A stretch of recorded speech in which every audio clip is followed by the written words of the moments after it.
And we are live. Welcome to PeakFlow Power number 28, where we answer all your high-ticket dropshipping questions, business questions, and everything you'd like to know about becoming a top-tier entrepreneur, top-tier man.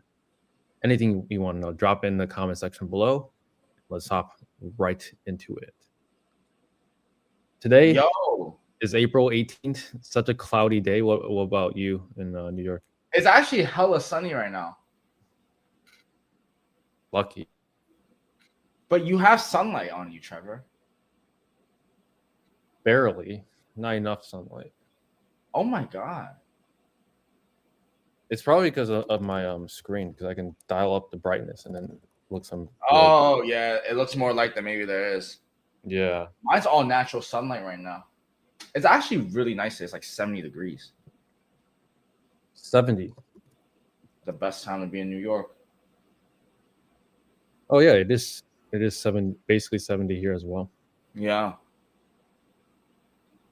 But I mean, this week it was snowing. It was snowing? No, maybe that was last week. Yeah, I think that was last week. Damn, Michigan is cold. Actually, it was pretty cold for us too. Hello, New York. Jocelyn's New York. Hello. What's up, Jocelyn? Oh shoot, I forgot to click go live on Instagram. There we go. But yeah, this week in terms of business has been pretty good. Like we got a lot of stuff done with our community. We're testing new strategies with Performance Max. I'm not sure if I mentioned it last week, but that is going pretty well so far. We're getting sales for, well, one of our Performance Max campaigns is already at like a 50x return on ad spend. But the main findings I found from Performance Max is like, do not increase your budget more than 20% at a time every 7 days. Because that was the mistake I made. That's why my campaigns were set at $30 a day and it spent $500 in a single day. Why? Because number one rule of Performance Max is don't increase the budgets more than 20% every 7 days. When you do that, it triggers a learning phase where it goes to learning phase is like when it's like testing like new audiences, new placements, and like seeing what works and what doesn't. So that's why it just started spending like crazy. It was just trying to test a bunch of audiences at once. But luckily I got a refund because it basically blew all of that, just wasted all that money. That's so interesting. That was why your budget overspent to 500. Guys, for those that are just chiming in, Jocelyn, I know you're driving. Shout out Jocelyn for driving. Trevor recently had a scenario, put it like that. He had a scenario. All I remember was I was just chilling. I was just doing something. I was driving myself. And then I looked at the Discord channel, and then I see Trevor like raging. He's like, Google Ads just charged me $500. What the fuck? I was like, what the fuck? So turns out his budget was $30 a day, but it spent $500 because he increased the percentage by 20%, by more than 20%. So if he increases it by more than 20% at once, then it will trigger the learning curve for the Performance Max to overspend. Yeah. I mean, typically it's not supposed to happen, but anything can go wrong when everything's automated and in a black box like Performance Max. That makes sense. But honestly, I do have high hopes for Performance Max because 2 years ago when I tried Performance Max, it was absolute garbage. But now you can do negative keywords. Now it's actually good for retargeting, which is instead of having like separate campaigns, a display campaign, a video campaign, the audio, just put all into one campaign, does its own remarketing. So for anyone that's using the Google Ad strategy that we teach you, we still use that strategy, but we add on Performance Max to scale brand, because with our like current like 3-tiered campaign, you can hit our clients have hit like 200K and maybe even 300K with this setup. But if you want to scale further, you have to you need some sort of automated campaign. What was your experience with smart shopping campaigns? Because that's kind of like similar performance max. Yeah, I ran the original smart shopping campaigns, which is just a shopping campaign with automated bidding. You can still do that inside of Performance Max. It's called feed only PMax, which is just shopping, basically what the old smart shopping was. And yeah, we have a few clients that are doing that with a few brands. Not sure why, but they were testing it and it's doing well. It just doesn't spend much. I remember when I was doing low ticket, my winning campaign structure was a general testing campaign. So it was max clicks, testing products. Then I had standalone for the bestseller. Like if I had a winning product, you make a standalone product single campaign. And then if those are doing well, you group your best sellers together in a smart shopping and you just let it run kind of simultaneously, and whatever spends or whatever happens. So smart shopping actually has a bestseller. Smart shopping would override it all, but you have those as like data points for the smart shopping. I think the strategy is still the same. Is it? Yeah, you can launch standalone campaigns as well with your best-selling high-ticket product, and then you would give it its own budget, and you would use maximize clicks originally, or just to test, or just put all the data into one campaign. And yeah, you can have a bestseller PMax campaign, which is the same thing as a smart shopping bestseller campaign. So I think the campaign setup is still the same strategy as like back in 2021. Right. But it's just no more smart shopping. It's PMax, and as of right now, PMax has gotten to a point where it's similar in terms of performance to what smart shopping was. Yeah, I mean, performance max is pretty much automated bidding anyway. Yeah, but at least with smart shopping, you can see your keywords. I think. Maybe I don't think you can actually. Smart shopping. I didn't even know you could see. I didn't know you could see negative keywords in Performance Max. No, that happened like 2 months ago. Isn't it like the search terms of? It's just probably a column, right? It says negative keywords. It's just a setting called negative keywords where you can add in. You can't use negative keyword lists. You just have to input your negative keywords. So, are you doing brand words? No, that's actually like the number one. I've learned the number one mistake to kill your Performance Max campaign is if you exclude branded terms from a PMax campaign. Oh, because a lot of times 50% of the revenue comes from branded terms, and if you exclude that, that's going to kill your performance overnight and drop your ROAS, and the campaign will die. Because you're essentially only targeting top of funnel now. Well, because the campaign originally like learns like what is a customer, all these keywords, brand traffic, generic traffic, then you cut 50% of its customer base off from its algorithm, and they can't find these audiences again. So generally performance will dip. So from my understanding, PMax, like small changes, or if you make the wrong change, can tank your campaign, which is scary because when manual campaigns, like, you just revert the change back and you're good again. But with PMax, it's all algorithm. So you make the wrong change, your campaign might just die. So then you would have to just restart the campaign again from scratch? Yeah. That's interesting. Yeah, it's not pros and cons. Right. But Kurt says, what's the best way to upload the product reviews? The Google Shopping / Merchant Center, can it be free? I don't think it's free.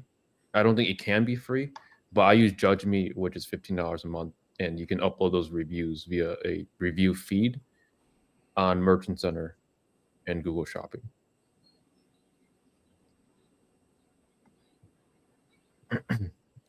What's up, Will? Hello. What's up, Will? I'm back and right hate. Watch. Ugh. What are Where are y'all's your thoughts thoughts? about reviews on the website? Where are your thoughts about reviews? You need reviews. You should have reviews. Yeah, the more the better.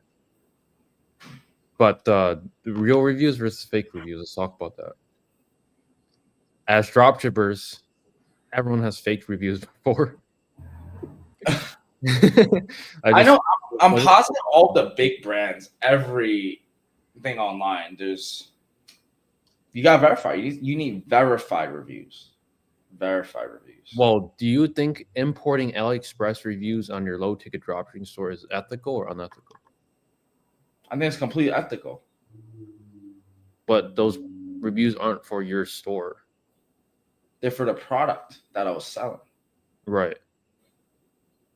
I was selling that product, so yes, it's good for So I me. guess like those reviews could be ethical, but like most people just write their own fake reviews, and that's not ethical. And it's actually a law now that the government came out with. Fake reviews is punishable. Really, Yeah, I seen that a year ago. I heard that there's so many laws that everybody would just be doing something wrong because there's so many. Right. Like I'd say now, how can they tell what's fake and what's not? You know what I mean? But the real reviews, if you collect real reviews, those are very powerful. And like for our stores, we get real reviews on autopilot. Just So because, here's the thing. yeah, Here's the thing. I think the best reviews, if you could get reviews, is a video review. hmm I was able to make one time. I struck a deal with this influencer, and I gave her $500 discount for a review video, and she was saying my brand. But the only reason I did that is because she had like 2 million followers. Was it worth it? for $500, yeah, You think that was worth it? yeah. Yeah, that's good. Because the profit margin was like 800, 850, around 800-ish. So it's like, but I don't know if that ever ROI because I can't track it. But if you like, Trevor, you know what my store's like. It's actually there. I don't know if you could track it or not. You can't measure it, but in my opinion, it's easily paid for itself. So is that ethical? Yeah, people do it all the time on Amazon. Like you buy something from Amazon, and then they send you a letter that says like, leave us a 5-star review, you get a $10 Amazon gift card. Yeah. But Amazon says you're not supposed to do that. You can get your account banned. But sellers do that all the time. You're basically buying reviews, which I don't think is wrong because I buy reviews too. Like call up the customers, offer them a gift card or some sort of incentive to leave a real review. Like Right. nothing wrong with that because if they're happy with their product, they're just not reviewing it, but I'm just pushing them with some sort of reward at the end of the day. Leave a review. So if you could buy reviews technically, why can't you just import AliExpress ones? Well, you can, but they're so garbage that you may as well not even use them. They're They're fucking they're trash. they're pictures taken on the iPhone 4. Their text is English is sloppy. they don't even speak English. It's You end up just rewriting that whole shit. you may as well not import it. Why waste your time? Yeah. Finding really good. Here's the thing: if it had good reviews, that product was saturated. That's the thing. It had good reviews. People bought it OD already.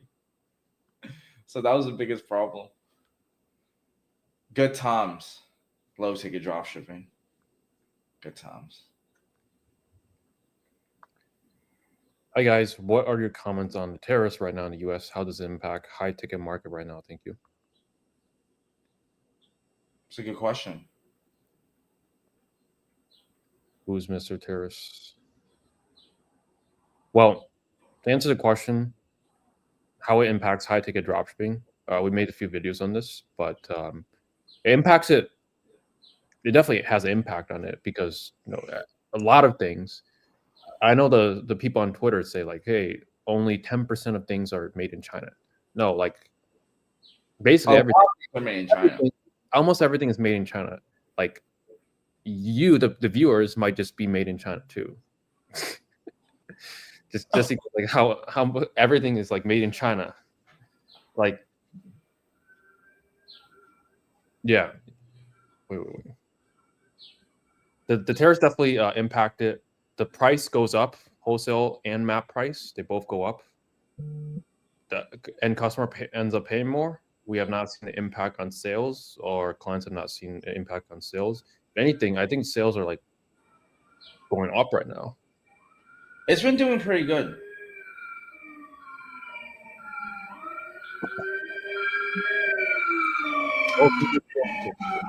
It's been doing pretty good.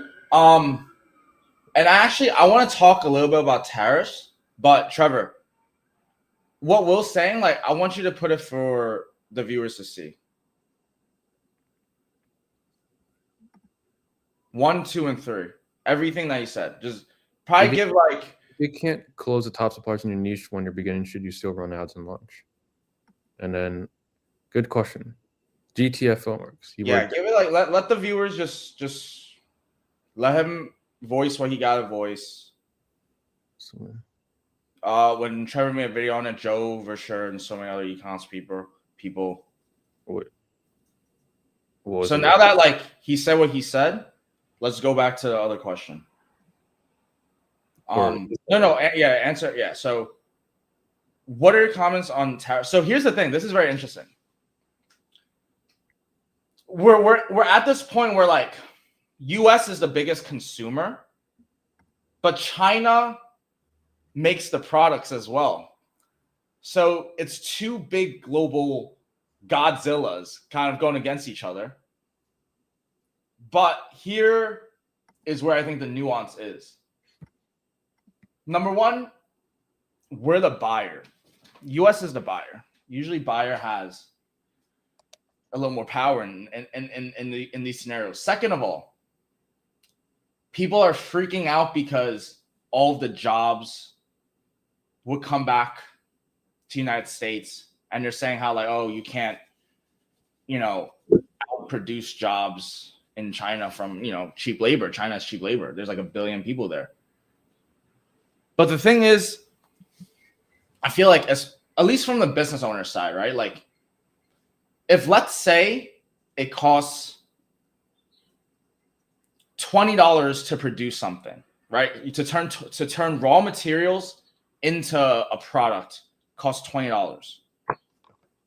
You need 10 China workers at $2 to make that 20, right? Or, right? Because here's what's happening. If we're not using China, now we got to go back into US or maybe Mexico or India. Here's what you don't account for. Even though the person gets, okay, so it's $20, right? The other side is what you're not accounting for is efficiency. Meaning, yeah, it might take 10 people to produce it. But if you get someone else, they have better efficiency to produce it. Like, it might cost Mexico workers like it might cost them like $5 for one person, but they might produce the same amount. And then you also account for logistics, shipping. So if they're closer, you're paying for less shipping. So if the output is still at $20, it's okay if the manufacturer is like, you have less of like the boom mass amounts.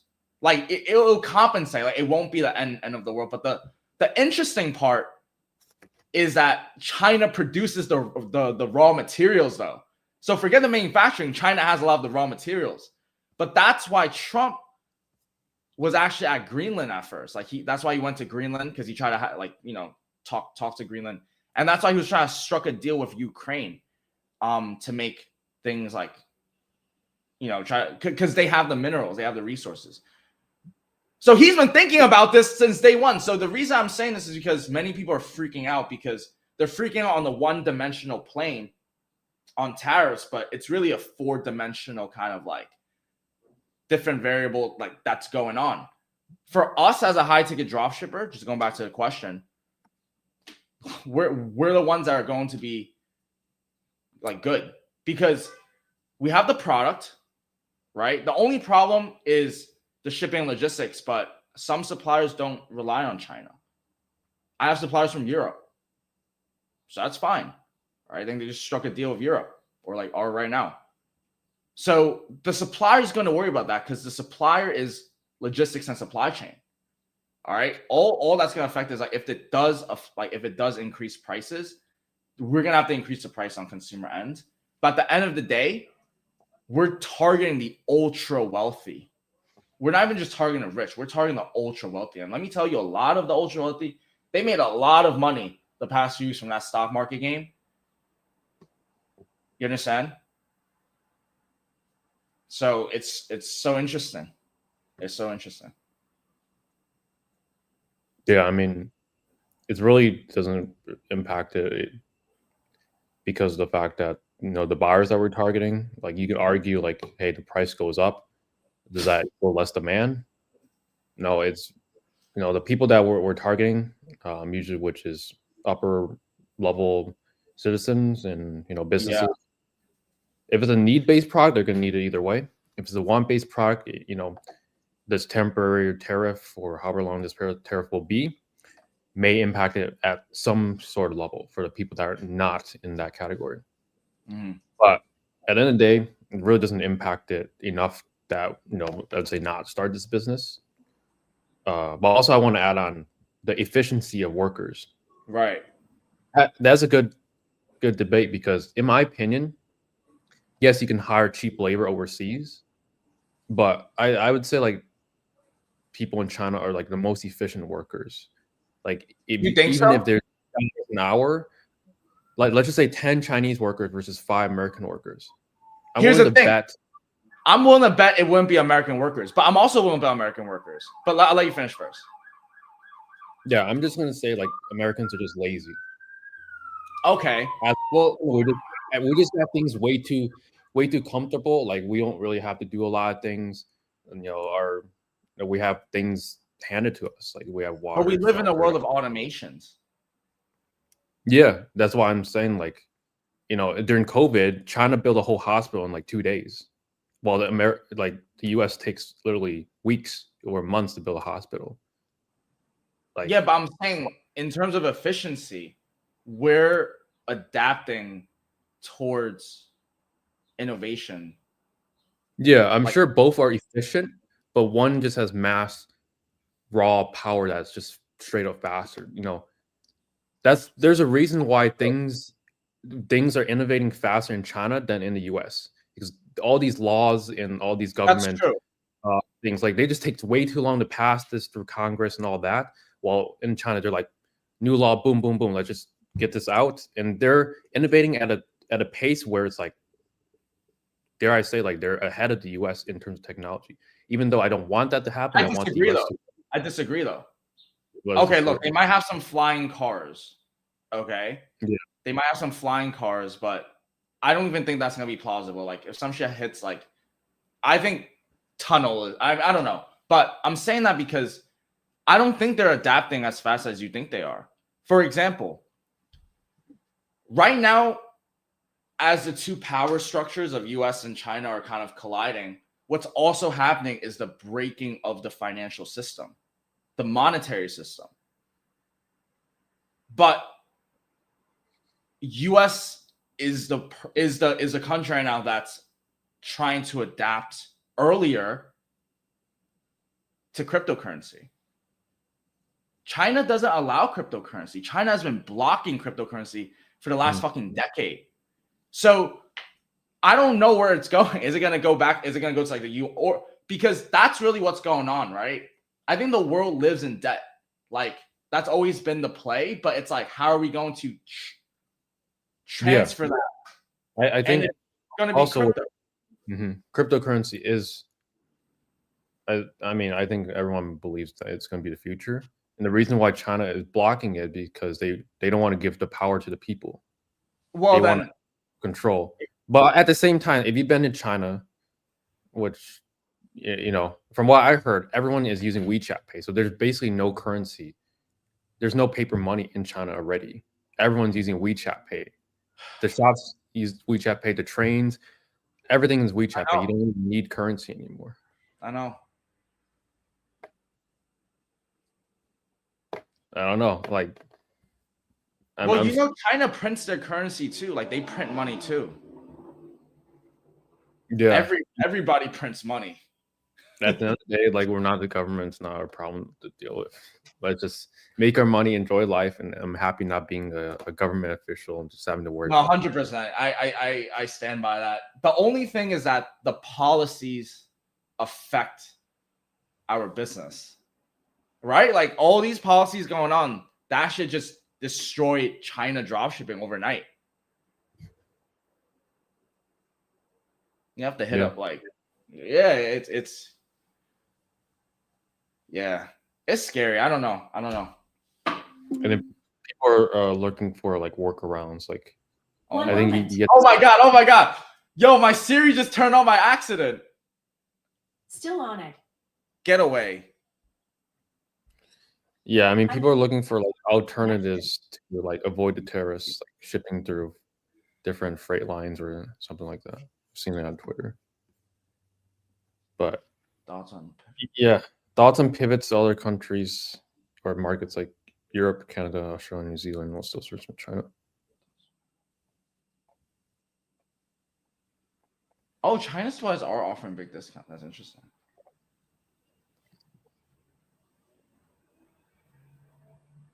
To be honest, from the Twitter people, they're talking about like other countries that nobody sells in, like countries in Europe that have like no competition. Wait, say that again? People on Twitter, like, I mean, I've seen a few accounts, they're running it up on ecom in like these small countries where there's like zero competition. So, if you're sourcing from China, you're doing low ticket, that's what I would do. Try these countries because they hardly have any competition. Like, I don't know, Brazil, obviously the GDP is the main thing, but like if you're selling low ticket, it really doesn't matter as much. Maybe pick a small country in Europe, like, I don't know, Poland. Oh, we know a few people crushing in Poland selling high ticket, but sell low ticket in Poland. I could see and understand that business model as you're saying that. I wouldn't want to run that. Only because I don't speak that language. Maybe Australia. I mean, English. You could try. What are you gonna sell? What would you sell, Trevor? What would I sell? Heated blankets. If you could get a good supplier and then slap a logo on it, brand it, yeah. I'll stick with high ticket dropshipping. Have you ever read the book The First Minute? What is Trevor?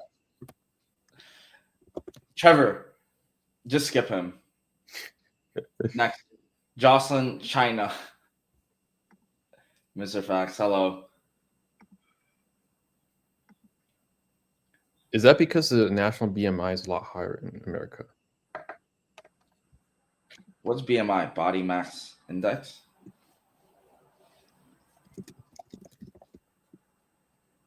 I don't think so. National BMI? Is that just body mass index?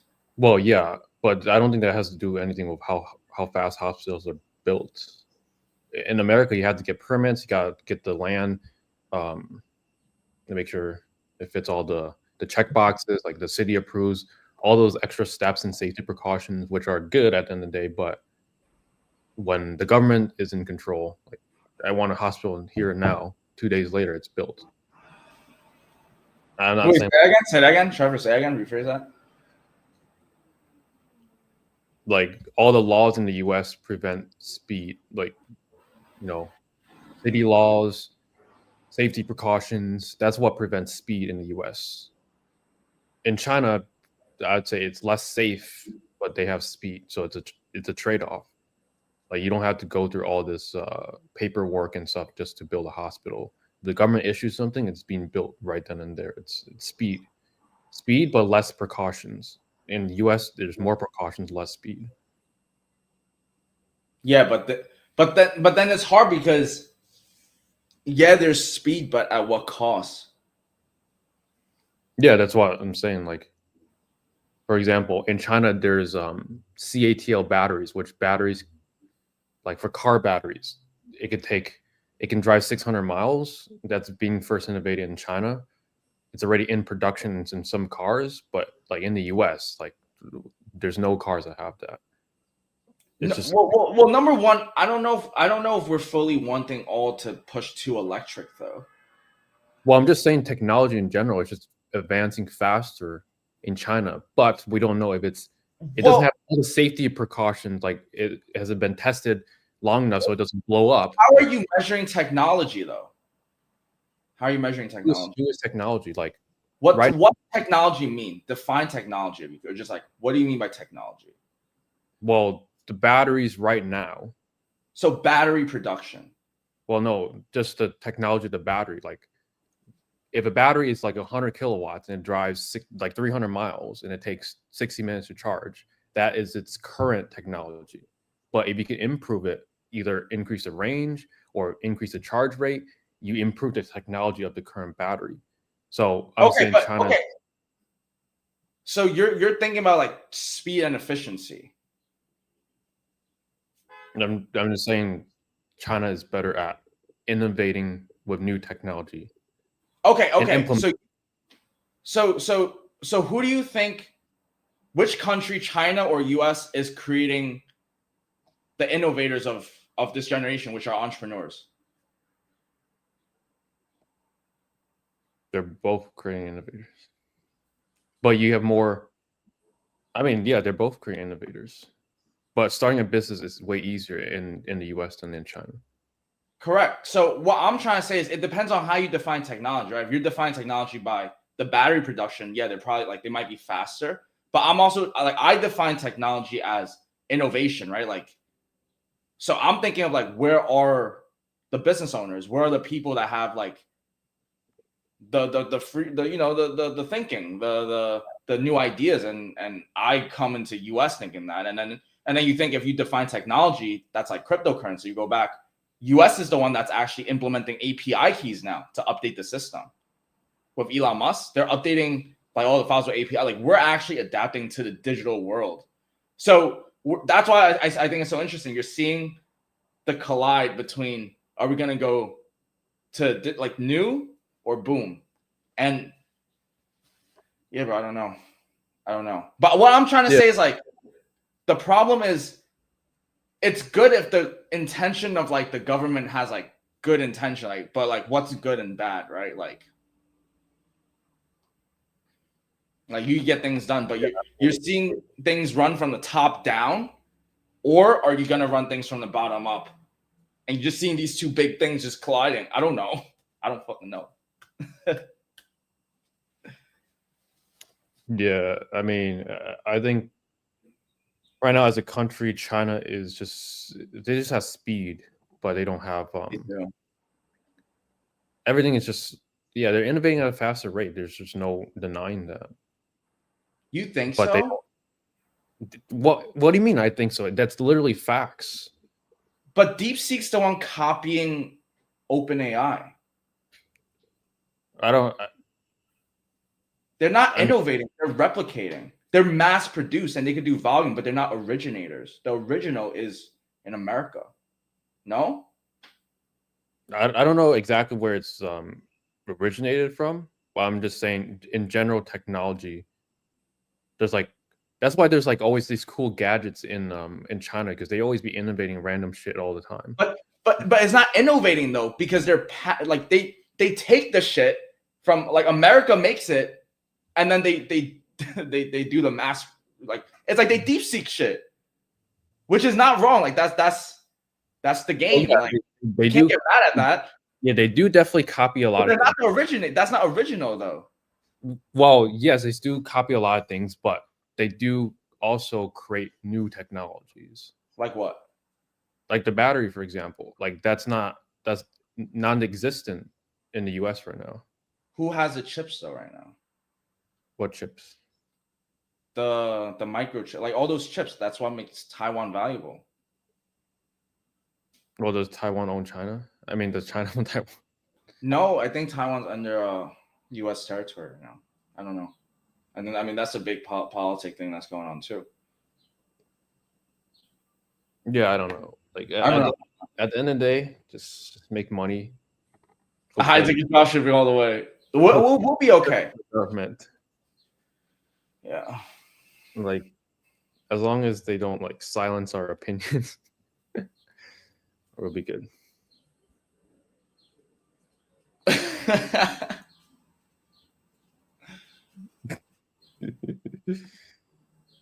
Talking crypto. Yo, bro, just skip him. You guys take cryptocurrency as payment. We do. Yeah. Bitcoin only. Bitcoin only. Because who knows if the other ones will disappear. I mean, I'm pretty sure Bitcoin, Ethereum, they're here to stay, but like the other ones, if we took like meme coins, that'd be yeah, it disappear. We take the payment, then it disappears tomorrow, or the coin just crashes. You believe in cryptocurrency, Trevor? Not really. What? Yeah. So you think the world's gonna go crypto or no? I think it will go, but I mean, I don't think they need to make it so complicated. What do you mean? Like all this, I don't think people should be able to make like projects and coins and like all this unnecessary stuff. Regulation and deregulation is such an interesting thing. Yeah. I don't think you should be able to like make Trump coin or like Doge coin and then pump the market and scam people and just do it repeatedly. There needs to be some regulation around it. I agree. Like, because for someone to make money, someone has to lose money. Welcome to capitalism. Not everyone wins. Yeah, I know. So that's why I was talking to a guy yesterday that he lost 70K at 13 years. Yeah, 70K in crypto losses this year alone. I'm like, what are you?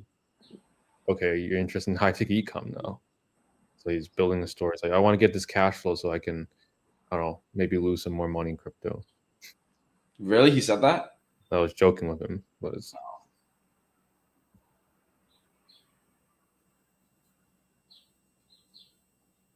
Yeah, just processing. Yeah, Americans are fat asses. Chinese are fit. Well, because you can't really drive in China. Like if everyone owned a car in China, the roads would be like New York City times 10. Nobody would be able to get anywhere. That's why everyone walks in China. Mexicans are fat asses. Grilling questions.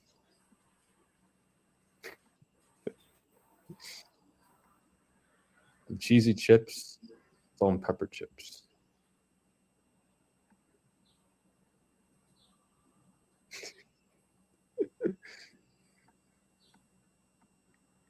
Such a big debate on this topic. Anyways, I believe that tariffs does not affect too much on the high-tech market for now. Yes. If anything right now, you increase your prices from your suppliers and just update your prices. That's the main thing. Update your prices. Look out for your price list updates from your suppliers. And you're good. To be honest, I know like some suppliers did halt production on some models though, or like they might stop some of their dropshipping programs temporarily because of these. some suppliers are actually based in China, and then their shit is fucked up, so they're readjusting their profit margins and stuff.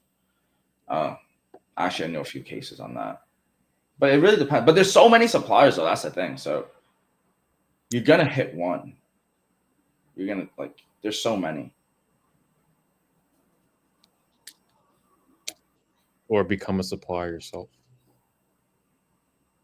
Yeah, I mean, you know what they do, right? They literally go to China, and then they find the product, source it, brand it, and then come to trade shows in America and try to promote the brand and get people to buy it. Like, it's crazy. Oh my god, IG get no love. I was there talking to myself. I think I missed this comment. That's why. What's your strategy for driving traffic that actually converts your high-tech items? Are you relying on organic, paid, or hybrid?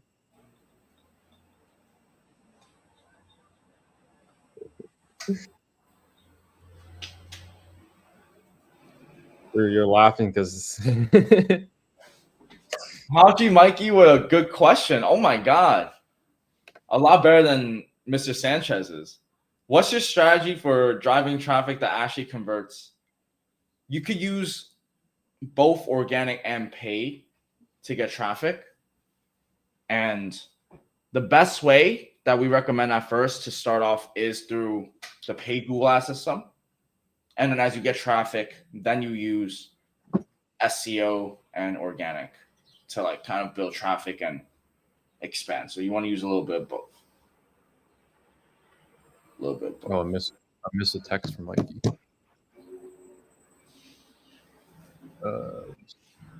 After watching Marcus' videos, why your paid ads aren't converting? Can I still convert without having reviews? Yes.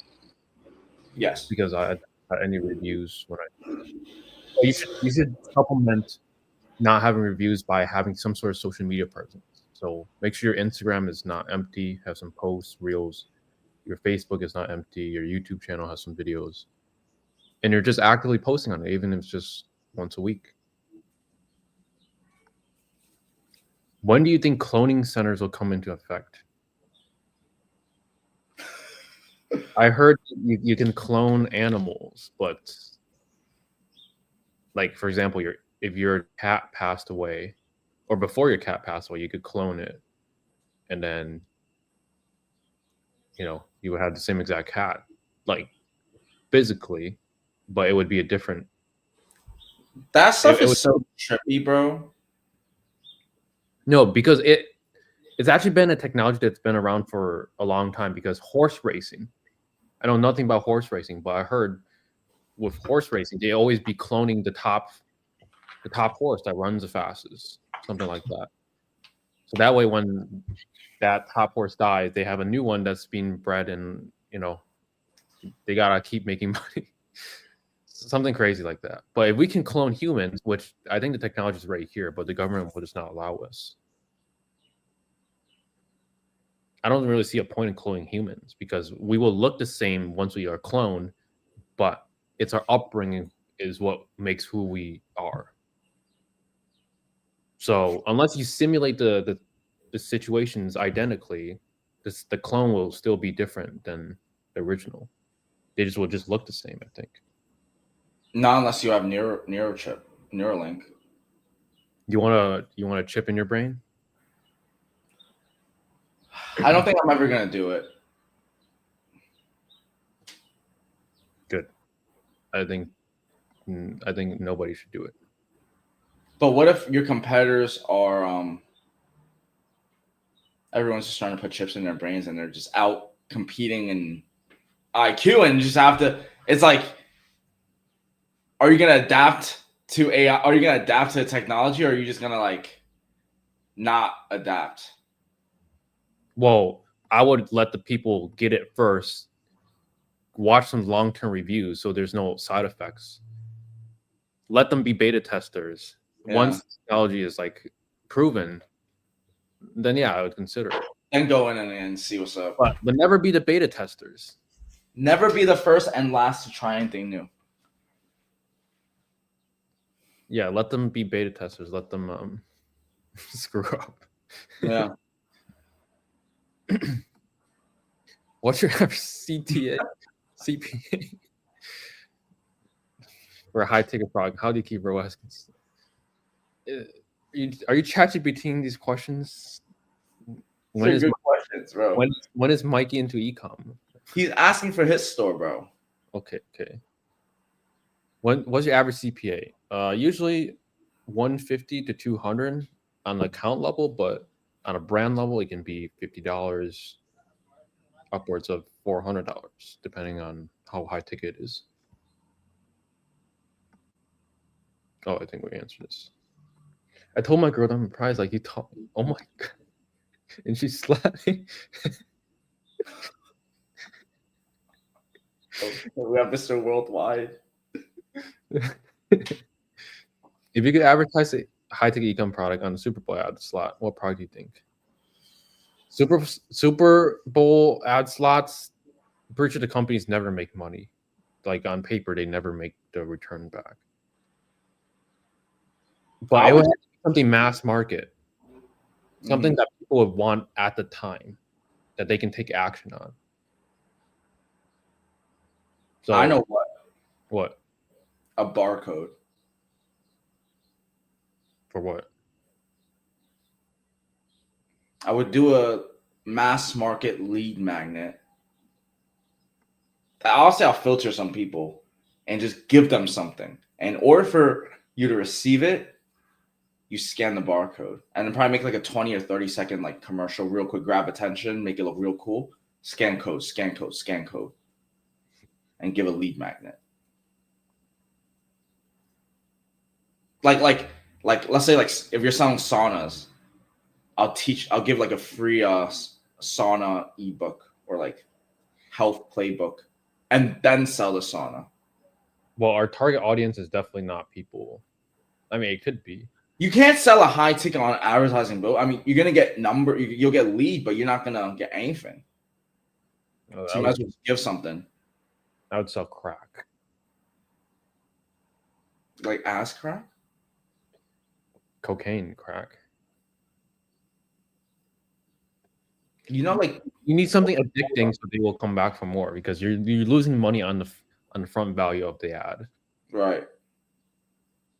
So sell like a hot dog combo and then put some crack in it so that way they come back for more. On a Super Bowl ad? Yeah. Come get it right now. Like we're in the Super Bowl, just in the back alley. Just come get it. Okay.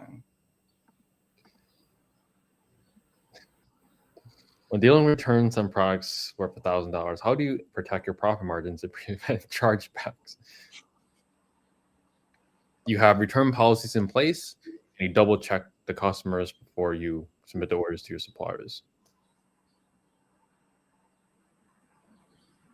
And you always when shipping these, make sure the customer signs for it. Do not ship anything high ticket where the customer does not sign, because they be lying like, hey, I didn't receive this product. Look, like you sign right here on the paper, like cut your BS out.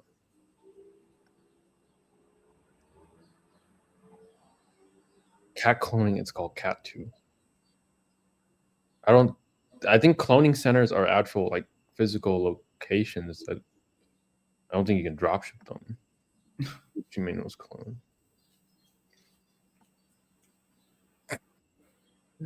How do you negotiate better pricing on? Yeah, you just have to work your way up in terms of your sales. Once you have enough sales, then you can negotiate for better margins. It's really that simple. Yeah, you can't really negotiate if you don't have much volume.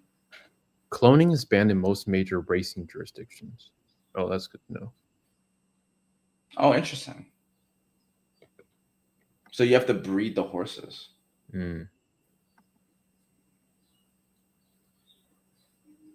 Asking for my store. Mr. Worldwide. Low volume will never get good pricing. It does not benefit anyone. Better to save margin and all errors in their volume than ask for discounts. I like that, Mr. Worldwide. I like that. That's a good answer. I thought that was Andrew Tate for a second. Have you ever visited your supplier's warehouse or facility? Oh yeah, you have, Marcus, right? Hell yeah, it's amazing. You get such a good touch with them, and they treat you different because they see a person behind the email. It's not just a name. It helps a lot. Would you partner with Kanye to sell swastika t-shirts? You get the No. contract. I mean, like, bro, with Kanye, it's Kanye. It's not even about the t-shirts. It's, do you want to leverage Kanye's brand to profit, or do you want to profit in another way? There's no right or wrong. That's business. Yeah, I don't know what's going on with Kanye. I don't really stay on top of that, but Yeah, it just depends on what we want to do. whenever you guys talk about profit margins, are you referring to your margins include shipping or not include shipping costs? Well, net margins on an e-com store is always 15 to 20%, 10 to 20%, low end 10%, high end 20%, medium being 15. Gross margins can be 40 to 60%, sometimes less, sometimes more. Yeah. What percentage of your orders become chargebacks? I had over 3,000 orders and over 4 chargebacks. So less than, I don't know. You could probably do the math. 4 in 3,000 orders. Oh, my calculator doesn't even give me the percentage because it's so low. It's probably like 0.01 or 0.1%.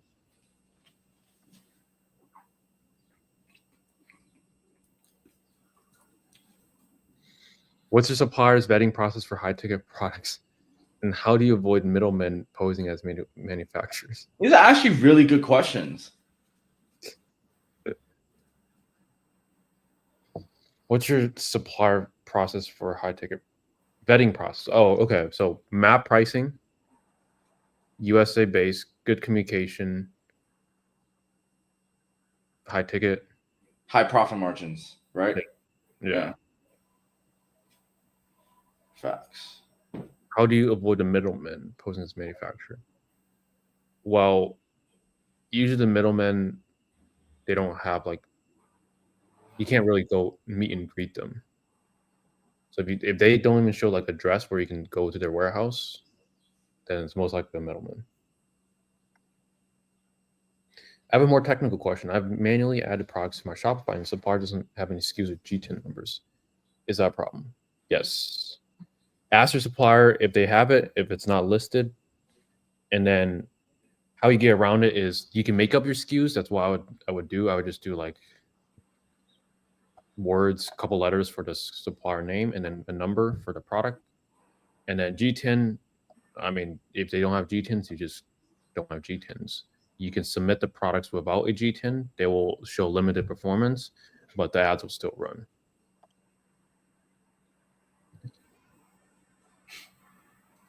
Bro, if I see video editor, I'm pretty sure this guy, like other day I logged on to Twitter and I saw like 30 notifications of this guy like editing a video, and then the people just replying under it and just tagging me nonstop.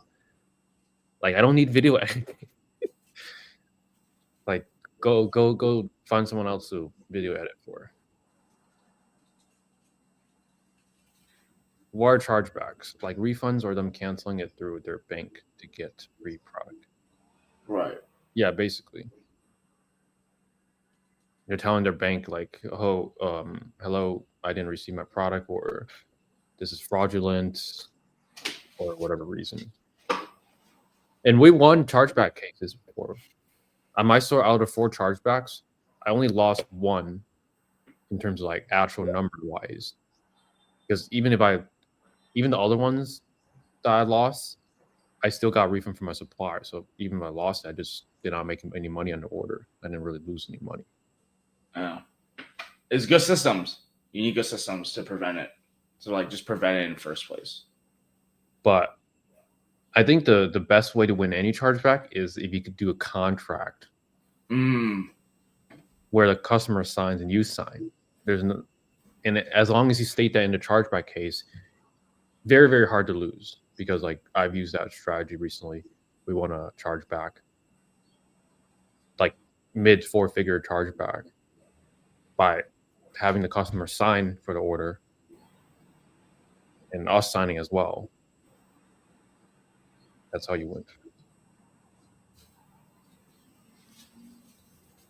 Read it, Trevor. Just read it. Marcus knows about the Jews while he lives in New York City. No comment. I'm gonna be in New York City again.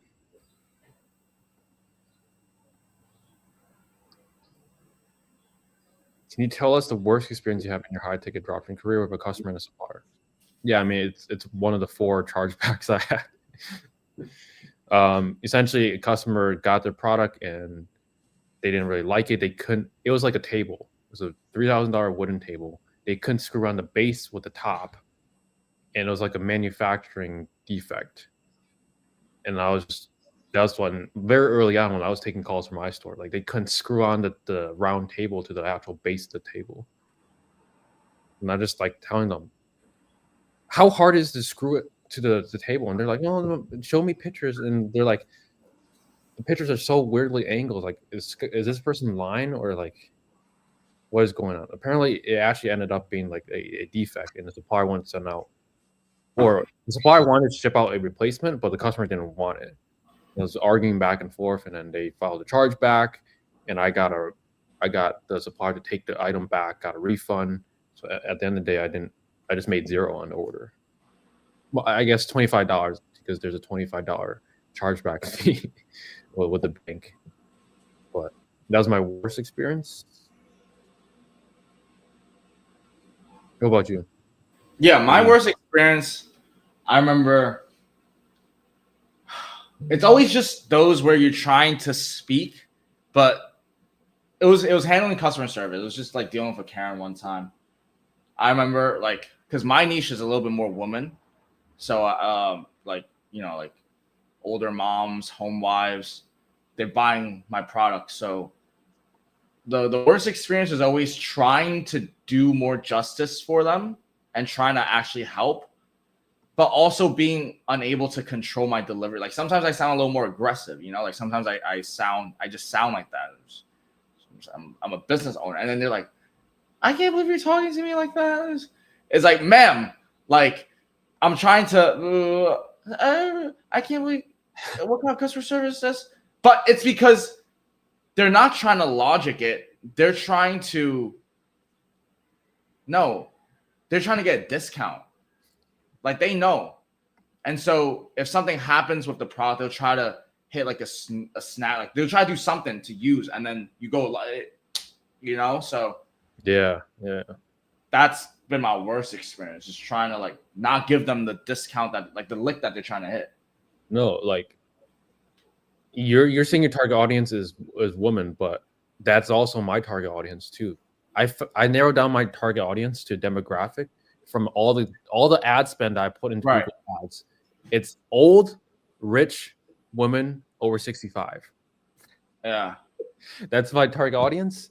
That's where I'm getting all like the most profitable ad spend because it shows you inside Google Ads once you have enough data. Right. So just target old women over 65, high income, top 10%. If you're selling furniture. Yeah.